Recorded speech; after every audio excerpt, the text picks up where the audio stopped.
I want to use this space to cape for someone, and I cannot believe I am caping for this individual because he doesn't usually need it or require it because he's so immensely talented and so widely loved and respected. Micah Parsons? No. What is wrong with you? No.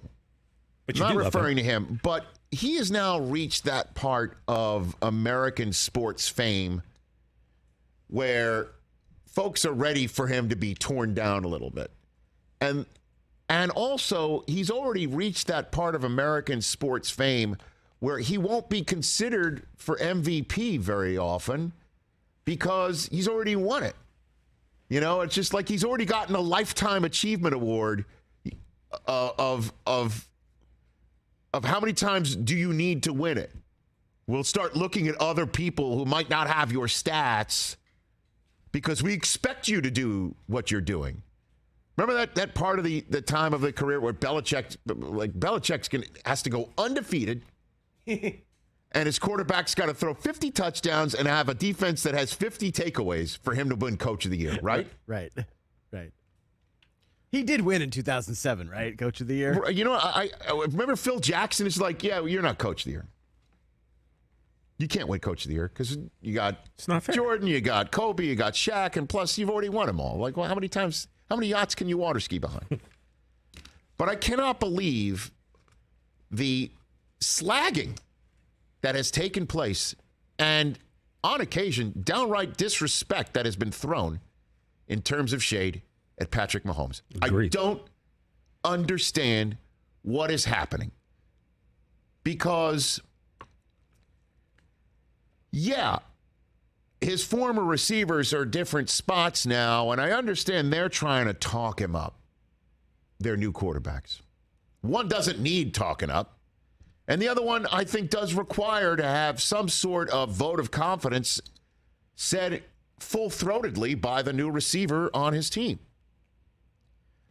Tyreek Hill going to Miami and saying the following about going from Mahomes to Tua. Obviously, I'm going to go with 1.5 as the strongest arm, but as far as accuracy-wise, I'm going with Tua all day. I want it to hit me right in the breadbasket, just like I did in the Buffalo Bills game, and take it 70 yards.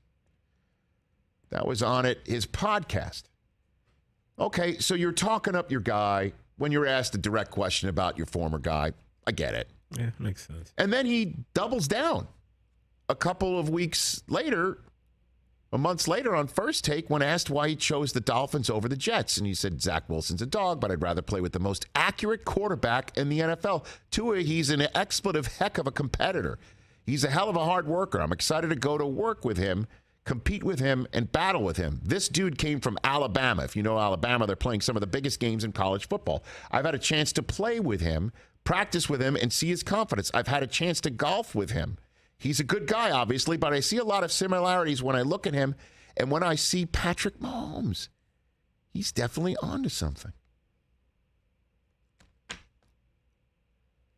And while we're taking all that in, The Athletic has its annual breakdown of what evaluators in the NFL think of the quarterbacks, whether they're elite or not.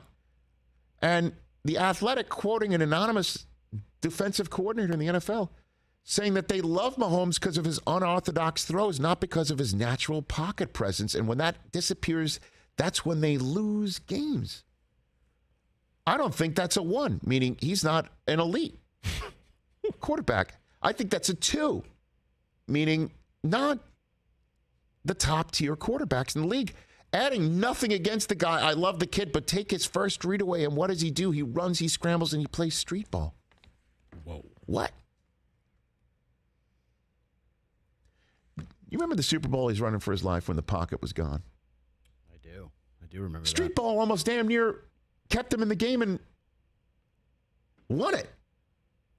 If he could make a couple of those plays, couple of those throws, street ball throws, hit guys in the hands. Talk about accuracy. They couldn't pull him in. Sammy Watkins. Sammy I know Watkins. he's excited to be in a new spot. I get it. Aaron Rodgers, we all know, is going to the Hall. True. First ballot Hall of Famer. Just this very week, Sammy Watkins. I think Pat is incredibly good. But A-Rod's on a whole nother level. He's amazing how he controls the ball, how he puts everyone in place. I've been with a lot of quarterbacks, and I've never seen them carry themselves like Aaron Rodgers.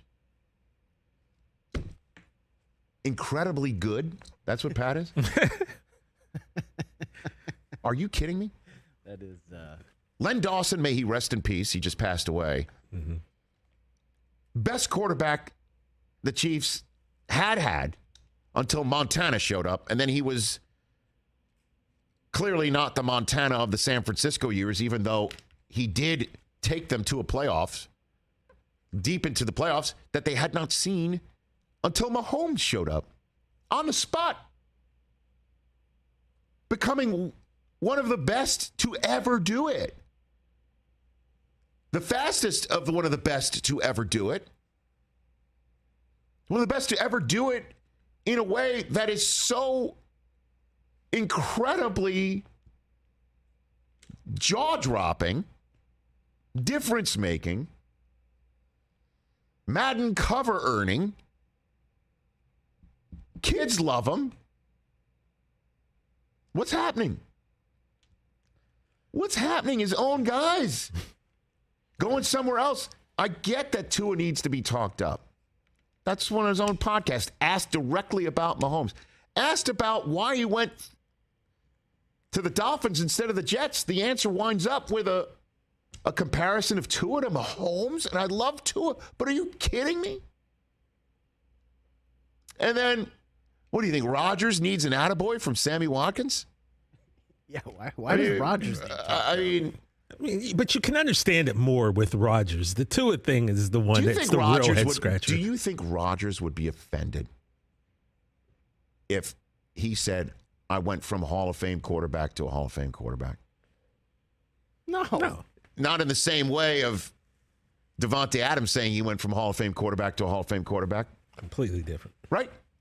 Do you think Rodgers would be offended if Sammy Watkins said that? Hey, man, I played with a future Hall of Famer in Pat Mahomes. Now I'm here with Rodgers. I can only hope Mahomes is as good as Rodgers when he's Rodgers' age. And he could be because it's similar games. Like, right? I don't get it. I don't understand it. Maybe it's the way America works. Build him up to tear him down and then bring him back. Makes it more of an interesting story than somebody who is so generationally brilliant out of the box. And this year, everybody's going to think he's going to take a step back. Man, I think this is a chip on his shoulder. I cannot wait to watch him cash in. I said it last week. I agree with you. People are sleeping. Or where's the Pat slang and shade coming from? Like, what did is he that do? About? What did he do? All of a sudden, like I told Chris the other day, like Chris was ready to put him on Mount Rushmore of quarterbacks, and yet people are now, slandering He's this man. He's not arrogant. He's not earning people's shade. No. Right? I mean, if you're jealous of his talent, that's a YP, not an HP. It's not his problem. That's your problem. Maybe you're jealous of it. I don't know. What you said earlier is true, though. That is kind of the way America works. You build someone up just to tear them down. I don't understand it in any case, really, but especially not in this particular case. Because you tell me, are there more than Chris, 3 NFL teams that wouldn't take Patrick Mahomes right now? Oh. Bounce their quarterback for him. If you play the what quarterback would you rather have game, he would win. He would win a lot of them. He'd win most of them. Yeah, 90% of them. Oh yeah. Please. Yeah. We're not even going to do it because I think that's disrespectful to him. Well, yeah, it's unnecessary. At any rate.